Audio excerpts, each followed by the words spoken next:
413 is asking us to find the present value for the following ordinary annuities. Our first annuity pays $400 per year over a period of 10 years, and the discount rate's 10%. And B, $200 per year for 5 years, and the discount rate is 5%. And in C, $400 per year for 5 years, and the discount rate is 0. In part D, we're asked then to find the value of each of these annuities that were given in parts A, B, and C, but now as an annuity dues. That is, in the ordinary annuity, we receive the payment at the end of the year, and the annuity due, we receive at the beginning of the year. So we have to count for one additional period of return. Now, we can set this up using our ordinary annuity formula, where we have our payment times 1 minus 1 divided by 1 plus the rate of return, or the discount rate for that matter, to the power of t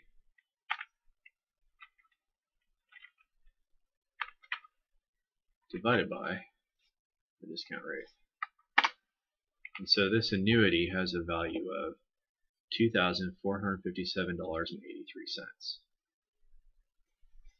Now, since we found this formula, or we found this amount using the formula and referencing, we can simply just copy and paste, and we should get the amount. Now, one thing you'll notice is R here is equal to 0%, and when you're dividing by 0 down here, you get that this formula doesn't work. The other way to approach this is, well, you're not dividing any longer.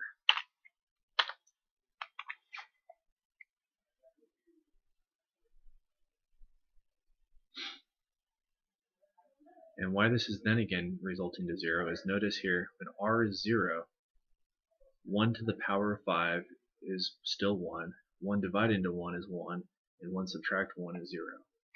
What this is telling you is you're unable to solve due to the discount rate of 0. But what's actually occurring here? You're receiving $400 per year for 5 years, and it's not being discounted.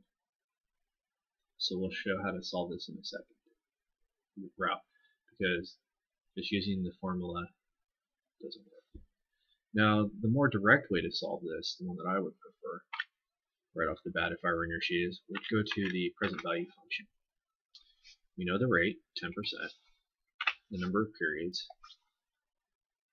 the payment is 400, there is no future value, and the default type is 0 since it's being received at the end. It's an ordinary annuity. So the only difference here is this value comes out negative because we're seeing the 400 as an inflow, and eventually we're going to have to pay, right now, $2,457 to buy that cash flow.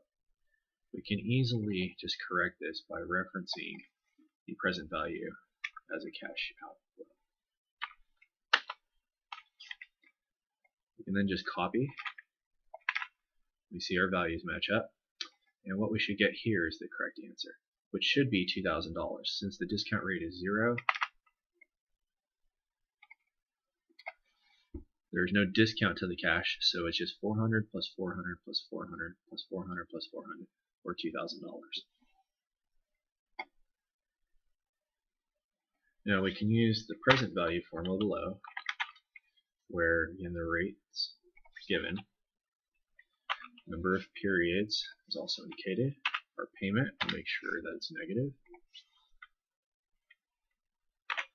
future value is 0, and the type, rather than indicating 0 as we did in the prior part, we're going to now tell Excel that we're receiving this $400 at the beginning of the year rather than the end.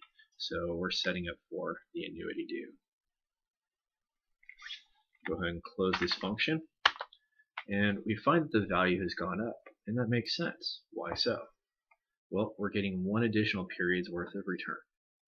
We can double check this by going back to our original ordinary annuity, just say our regular ordinary annuity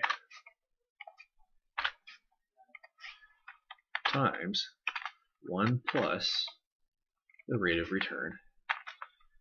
Then we see that these amounts match, so our solution is correct. We can now just copy and paste this formula, and we can also copy and paste our double check. Now notice, in the part of C, there's no change. Why? Because the required rate of return, the discount rate, is 0, so there's no difference. In the case where there is a discount rate, our annuity due should always have more value than our ordinary annuity.